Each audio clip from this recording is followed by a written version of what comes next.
Est-ce que tu te souviens qu'à l'époque, envoyer de l'argent à l'étranger, c'était long, cher et bourré de complications?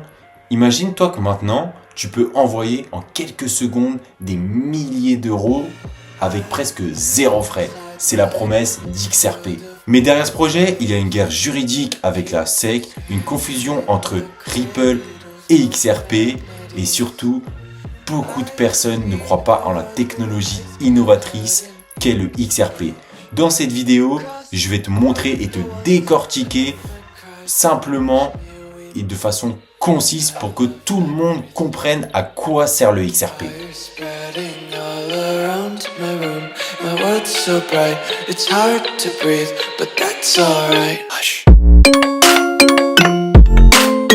Salut les gars, c'est MRZ Desbois, on se retrouve pour une vidéo où je vais vous apprendre à quoi sert le XRP, quel est son fonctionnement, son utilité. Cette vidéo va être décortiquée en 5 grandes parties et tout de suite sans plus tarder, on y va. Alors déjà, on va commencer par les bases parce que beaucoup confondent XRP et Ripple alors que c'est pas du tout la même chose. Ripple, c'est une entreprise américaine créée en 2012 dont le but est clair, révolutionner les paiements bancaires internationaux. De leur côté, ils ont développé le RippleNet, un réseau qui connecte les banques et les institutions financières pour faire circuler de l'argent rapidement. Et XRP alors? XRP, c'est le jeton numérique qu'ils utilisent dans certaines solutions. Il tourne sur le XRP Ledger, une blockchain open source et décentralisée, créée par des développeurs, pas par Ripple directement. Donc, pour résumer simplement, Ripple, c'est une entreprise, XRP, c'est une crypto utilisée dans certaines solutions de Ripple, mais pas uniquement. Cette distinction, elle est cruciale, notamment pour comprendre le procès avec la SEC. On y vient dans une minute. XRP a été conçu pour un vrai problème, la lenteur et les coûts de paiement internationaux. Aujourd'hui, pour envoyer de l'argent à l'étranger, ça passe par tout un tas d'intermédiaires, banques correspondantes, systèmes obsolètes, frais de conversion et surtout ça peut mettre jusqu'à 3 à 5 jours et coûter jusqu'à 10% de la somme envoyée, ce qui est énorme. XRP propose une solution ultra efficace. Tu veux passer tes euros en livres sterling? Alors c'est très simple. Tu achètes du XRP et puis tu les convertis en livres sterling.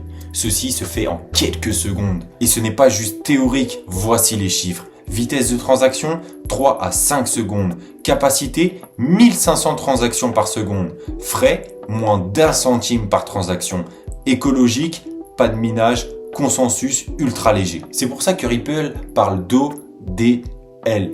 Une solution pour pouvoir fournir une liquidité dans les transferts.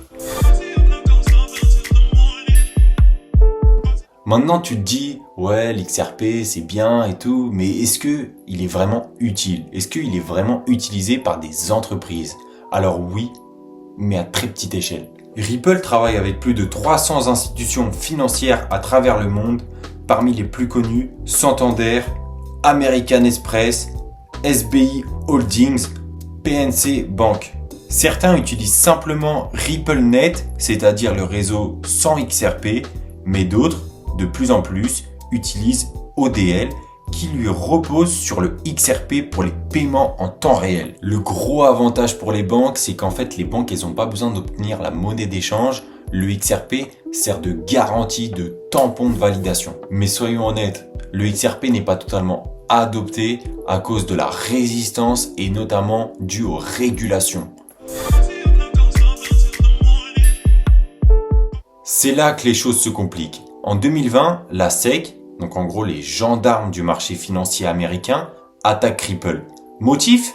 La SEC accuse Ripple d'avoir vendu XRP comme une valeur mobilière non enregistrée. En gros, selon eux, XRP égale action et donc n'a pas été classé dans le bon domaine. XRP répond et dit non, du tout.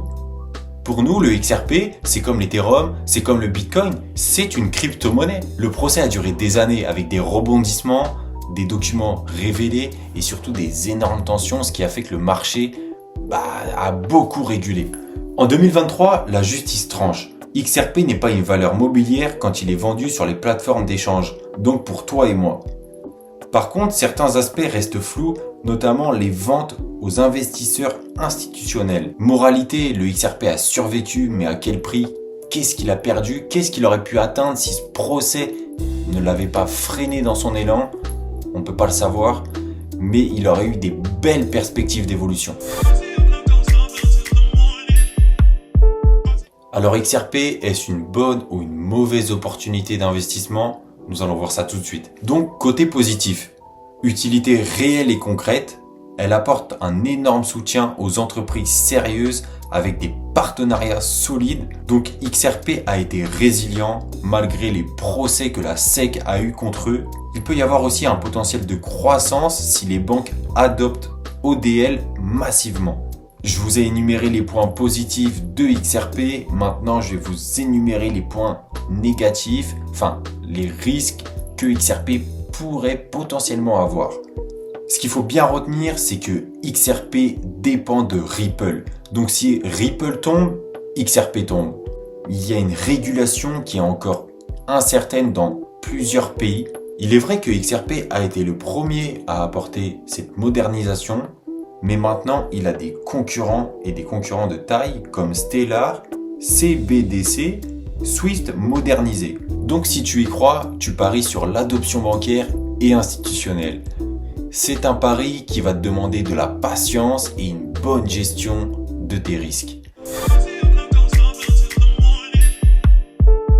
Donc voilà, maintenant tu sais tout du XRP, tu sais pourquoi le XRP fait autant débat, quelles ont été ses régulations. Donc maintenant, dis-moi si tu savais ou non en commentaire ce qu'était le XRP. Dis-moi de quoi tu veux que je parle, de quelle crypto tu veux connaître, tout simplement.